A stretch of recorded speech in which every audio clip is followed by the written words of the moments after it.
All right, hello, wine drinking people. It's Tuesday, April 13th, and we're off at another running pace here for this week at the Wine Watch. And what I had to drink yesterday section, we got a lot of ground to cover, so I may talk a little fast today because we got the weekend. That's right, and Saturday is Brown Bag. Some of the highlights from Brown Bag, the 1992 Dun Howell Mountain Cabernet Sauvignon. As soon as this wine was poured for me, I lifted it up to my nose and I said, the easiest wine to pick out in Brown Bag, Bordeaux. Then I sat and thought about it for a minute, and I came up with California Cabernet, Bordeaux-like, 10 years or plus of age, and then I saw the red capsule on top of the bottle before the bottle was pulled out of the bag and knew it was the Dun Howell Mountain. So kind of figured that one out, but the wax on the top really helped. Then we had 1995 Whitehall Lane Reserve Cabernet, which was drinking very good, and a 1995 Mount Veeder. The Mount Veeder was probably the lesser of the three, but it is in price as well. I think those two were brought by David Sloan, and the 1992 Dun by Peter Merkel. Thank you guys. Great Brown Bag on Saturday. Saturday night I was off to a private house for a party. I love the cocktail reception on the 150-foot private yacht, the Starship. Very nice touch, serving Veuve Clicquot, which there's no bad champagne, but I did bring a bottle of Gosset Grand Reserve, which was outstanding. And Veuve Clicquot's not bad, but like I said, I'd rather drink something exceptional as opposed to not bad. So that was very nice. And then a little 2001 Rocca di Manzoni with dinner, and 2007 Guido Berto from Sassicaia. Both of those very nice. The 2001 kind of edging it out for me because a little bit more bottle age, but the 2007 Guido Berto from Sassicaia was definitely showing its pedigree. Both very nice choices for dinner. Then off to a keg party. But again, I don't come empty-handed, so I did bring the 2007 Marquis Philip Serres Blend. Remember what I always say, drink the good stuff first. Okay, Sunday is usually reserved for the family. Usually I don't do anything associated with work. I do drinking, however. But this Sunday I was invited up to Monty and Sarah Prizer's house in Boca Raton for a tasting. These guys invited me up to their home several times before. And these are two serious wine enthusiasts. They are actually professionals. They write a little guide called the Prizer Key to Napa Valley, which is the most comprehensive guide on current restaurants and wineries, tasting rooms, and other things like that in Napa Valley today. Bravo, guys. Great job with the newest edition. And I've never judged wines but giving them gold medals before. This is what these guys do. They give them medals, gold, silver, and bronze. So this was a new experience for me, as well as tasting every Petit Verdot made in this country. Those two things intrigued me, so I decided to drive 30 minutes north on a flat tire, I find out today. My Beamer tire, the run on flats, those do actually really work at speeds of up to 80 miles an hour.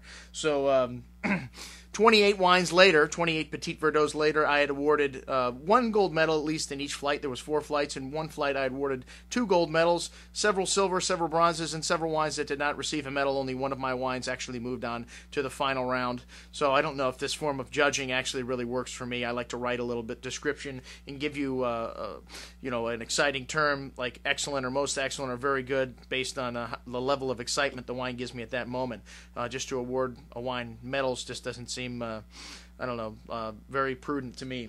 But anyways, it was a learning experience, and that was a lot of fun. My favorite wine in the tasting was the 2007 Trinchero Petit Verdot. This was the wine I awarded gold, and the only wine that I awarded gold that moved on to the next round. Unfortunately, I didn't get to see it pulled out of the bag, so the reason I know this was the Trinchero, guys, I just had this wine, and I knew that it was coming up in the tasting. It hadn't been revealed yet, and again, I saw the lead on the bottle and noticed it was the Trinchero bottle.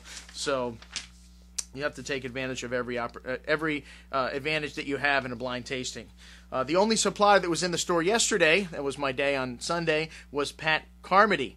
And Pat brought by a plethora of wines with him from the Napa Valley, Carneros, and Washington State. Some great stuff. Thank you very much, Pat. We bought 2 wines on the spot, the 2005 Whitehall Lane Cabernet Sauvignon Napa and the Reserve Napa, both of which are open, and you can stop by in the store today and check either one of them out. Both of them at about 35% off their regular price. Everything from Whitehall Lane was very good. Even the Sauvignon Blanc was nice from 2007. A lot of that pink grapefruit and ripe melon fruit, a little bit of fig. Very appealing, very tropical on the palate, but still fresh on the finish. Really nice. Just a hint of fresh-cut grass. And then some Joel Gott wines. Those were pretty good. You can check out the reviews on that, and pretty reasonably priced. The Shining Hill wine, the second wine of Col Solare. This wine was excellent and a pretty good value. Not not real expensive, but the Spring Valley wine from Ukiah was good. And then I said the Whitehall Lane wines, outstanding. We'll have those in the store today or tomorrow. The Reserve has a glass cap, really cool enclosure. I don't know how long you want to keep this wine, but the 1995 that we had at Brown Bag was still drinking outstanding. The Matua Sauvignon Blanc was the last wine of the day. It's nice to finish off a tasting with a nice, refreshing white wine. This wine had a lot of that strong, fresh-cut grass, fresh herbaceousness that you get sometimes in Sauvignon Blanc, and then that papaya, kiwi, and passion fruit, tropical fruit that you get out of wines from New Zealand, which brings me into what we're going to drink tonight, New Zealand wines at the Tower Club. We'll talk about that in just a minute. We still got to get through what I had with dinner last night, because you know that I do drink every night with dinner. And one of the things that I wanted to try was the last 2007 Bruno Colin wine, the Chassagne Montrachet Boudreau, which kind of got a little off review about some sulfur elements in the nose. Trust me, there was no sulfur in this wine. It was probably the biggest of the three, though. It had this lovely toasty grain kind of aroma to the nose, ripe, delicious apples and pears, and then very distinct minerality, which you get out of Chassagne Montrachet. Fat and unctuous on the palate, with flinty and minerally notes and some lemon citrusy flavors on the finish. Really nice, very long, a fine wine. I can't wait to drink the rest of it tonight. Tony, I'm watching you. Don't drink the rest of it before I get home. And then with dinner, we had stuffed peppers for dinner last night, one of my favorites. We had the Esprit de Chevalier, the second wine of Domaine de Chevalier, one of the great properties of Pessac-Léognan. And I have this on the offering today on the subject, the 2000 Esprit de Chevalier we will be serving at our tasting coming up at Cafe Maxx next Wednesday night, which is the subject of our email today. What I'm trying to sell you today, 2003, 2004, 2005, 2006, and 2007 vintage Bordeaux will be tasting next Wednesday night at Cafe Maxx. This is the very first tasting we have going on of our Wednesday series. Our tastings happen at Cafe Maxx every other Wednesday at 6:30. Chef Oliver Saucy and the crew in the kitchen will be serving up some tasty treats, and we have usually 6 to 8 wines. This week we have 12 wines from Bordeaux, as I said, including the wine that I had last night, which is drinking perfect, by the way, the Esprit de Chevalier. The second wines, a lot of times do not see it outside of France. A lot of the great restaurants and little bistros actually even buy up these second wines and serve them at very reasonable prices. So you don't see these oftentimes in this country, especially 10 years old.